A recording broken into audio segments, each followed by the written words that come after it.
अस्सलामु अलैकुम, मैं ख्वाजा जमील हूँ। अब सियासत व सहाफत देख और सुन रहे हैं।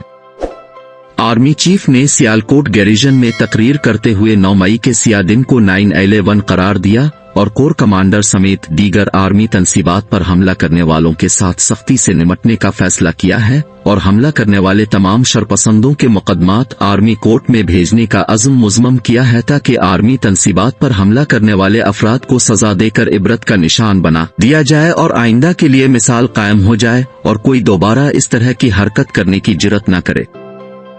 कोर कमांडर हाउस और दीगर फौजी तंसीबात पर हमला हुआ, इसमें तो कोई दो राय नहीं। लाहौर, मियांवाली, पेशावर और दीगर मकामात पर फौजी तंसीबात पर शरपसंद हमला आवर हुए, तंसीबात और शोहदा की निशानियों को तहस नहस कर दिया है। मगर उसके साथ पाकिस्तान के दानिश्वर मुबैना तौर पर कुछ सवालात भी उठाते हैं। इसमें एक अहम सवाल, कोर कमांडर हाउस तक पहुंचने में 7 से 8 किलोमीटर का फासला है। इतने फासले को तय करने में कुछ न कुछ वक्त तो लगता है। सिक्योरिटी इदारों के लिए इतना वक्त गनीमत होता है। वो अपने तेज रफ्तार ज़राए आमदो रफ्त को इस्तेमाल में लाकर आफत ज़दा इलाकों में पहुंच जाते हैं और इमदादी कार्रवाइयां अमल में ले आते हैं। लेकिन कोर कमांडर पर हमले के वक्त पुलिस और रेंजर वगैरह क्यों हरकत में नहीं आए? चाहिए तो ये था पुलिस मौका वारदात पर पहुंचकर शरपसंदों को इबरत का निशान बना देती। कम अज कम कोर कमांडर हाउस, जो असल में बाबाए कौम का घर है, वो तो महफूज रहता और साथ शोहदा की दीगर निशानियां भी तबाह होने से बच जाती।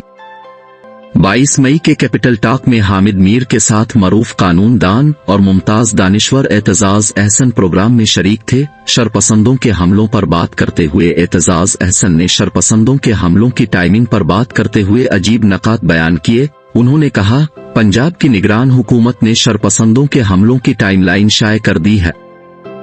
एतजाज अहसन कहते हैं, इस टाइमलाइन के मुताबिक अवाम का हुजूम 2:35 पर लाहौर के लिबर्टी चौक की तरफ जाता है। 2:35 से लेकर 3:45 बजे तक हुजूम लिबर्टी चौक में रुका रहता है और किसी दूसरी तरफ जाने के लिए कोई हरकत नहीं करता।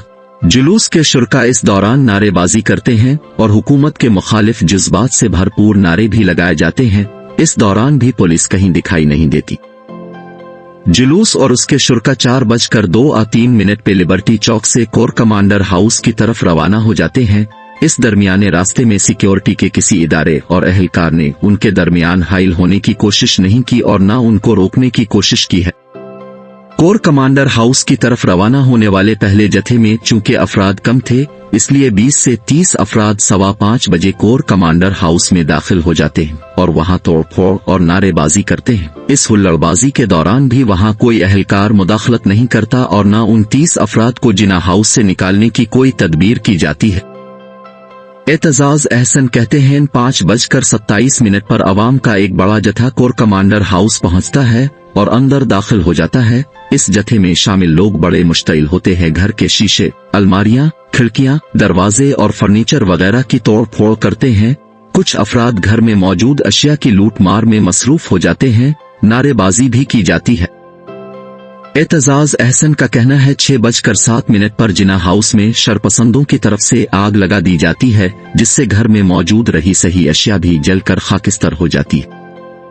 आखिर में एतजाज अहसन सवाल करते हैं, जुलूस में शामिल अफराद और शरपसंदों की एक हरकत और वक्त को कोई तो नोट कर रहा था। जुलूस को ऐसे ही आजाद नहीं छोड़ दिया गया था। उनकी हरकत और मूवमेंट पर भरपूर नजर रखी जा रही थी। जुलूस कब कहां जा रहा था, कौन कौन जुलूस में शामिल था, जुलूस पहले कहां पहुंचा, कितनी देर वहां रुका, फिर वहां से चलकर कहां गया, वहां कितने वक्त के लिए रुका, कोर कमांडर हाउस कब पहुंचा और जब आग लगाई तो वक्त किया था। उन सब बातों और हरकतों को नोट करने वाला कोई तो मौजूद था। जब लम्हा लम्हा की रिपोर्ट पहुंचाई जा रही थी तो फिर सवाल पैदा होता है, शरपसंदों की सरकोबी के लिए पुलिस वक्त पर क्यों नहीं पहुंची या दीगर सिक्योरिटी इदारे तोड़फोड़ और आग लगाते वक्त बर वक्त कार्रवाई के लिए वहां क्यों मौजूद नहीं थे?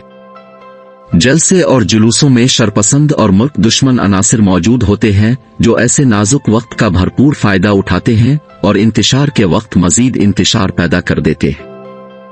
दूसरी तरफ पेशावर में जो तोड़ फोड़ हुई, इससे मुतालिक हकायक निगरान सूबाई वजीर इत्तलात फिरोज जमाल ने अपनी प्रेस कॉन्फ्रेंस में अवाम के सामने रखे। सूबाई वजीर ने जो हकायक बताए, इससे मुतालिक भी यूं महसूस होता है जैसे हुकूमत एक एक हरकत से आगाह है, कौन किया कर रहा है और कौन कब कहाँ पहुंचा है, सब कुछ हुकूमत की निगाहों में है और कुछ भी इससे पोशीदा नहीं है। सूबाई वजीर फिरोज जमाल ने प्रेस कॉन्फ्रेंस में बयान करते हुए कहा, 9 मई को 10 जगहों पर मुजाहरे किए गए और इन मुजाहिरों में 8,690 मुजाहिरीन इन जगहों से एहतजाज के लिए निकले, यानी 10 जगह लोग एहतजाज करते हैं। हुकूमत एहतजाज के मकामात को भी शुमार में लाती है, साथ मुजाहिरीन की गिनती भी की जाती है और जुलूस में शामिल लोगों को भी शुमार किया जाता है। हुकूमत के दिए गए अदाद शुमार से यूं महसूस होता है जैसे गिनती बिल्कुल दुरुस्त की गई है और जितने अफराद ने शिरकत की है गिनती भी इतने अफराद की गई है। आगे देखिए, वजीर साहिब कहते हैं 10 मई को पेशावर के 9 मकामात पर जुलूस निकाले गए और इसमें 3,400 अफराद ने शिरकत की और पेशावर के दीगर मकामात पर तोड़ फोड़ की और हुकूमत मुखालिफ नारेबाजी की और जो लोग जुलूस में शामिल नहीं थे उनको भी जुलूस में शामिल होने और तोड़ फोड़ के लिए उकसाते रहे। 11 मई को भी पेशावर शहर में जुलूस निकाले गए। 11 मई को 610 मुजाहिरीन जुलूसों में शिरकत करने के लिए अपने घरों से निकले। उन्हीं मुजाहिरीन ने रेडियो पाकिस्तान पेशावर पर हमला किया, तोड़फोड़ की और इमारत के फाटक को तोड़कर कबाड़ी की दुकान पर फरोख्त कर दिया। अज़ाबाद शरपसंद को गिरफ्तार करके दरवाजे को बाजियाब करवा लिया गया है। इतनी मालूमात हासिल होने के बावजूद शरपसंद अनासिर की ना गिरफ्तारी अमल में लाई जा सकी और ना उनको तोड़फोड़ और तबाही से रोका जा सका। जुलूसों में शामिल मुजाहिरीन की गिनती करने वाला हुकूमती अहलकार अपनी रिपोर्ट में ये नहीं कह सकता था सरकारी इमारतों के तहफ़्फ़ुज़ के लिए सिक्योरिटी अहलकारों को भेजा जाए ताकि इमारतों और पेशावर रेडियो का तहफ़्फ़ुज़ किया जा सके? क्या ड्यूटी पर मौजूद इस अहलकार से पूछताछ नहीं की जा सकती? उसने मुजाहिरीन में मौजूद रहते हुए इतनी बारीकी से उनकी तादाद का शुमार कर लिया। आया इसने अपनी रिपोर्ट में अहलकारों को हिदायत नहीं की थी कि इमारतों के तहफ़्फ़ुज़ के लिए जितनी जल्दी पहुंचा जा सकता है पहुंचा जाए ताकि सरकारी अमलाक का कम से कम नुकसान हो? हुकूमती रिपोर्ट में मुजाहिरीन की गिनती और उनका शुमार तक शामिल है मगर सिक्योरिटी इदारों को हिदायत शामिल नहीं की।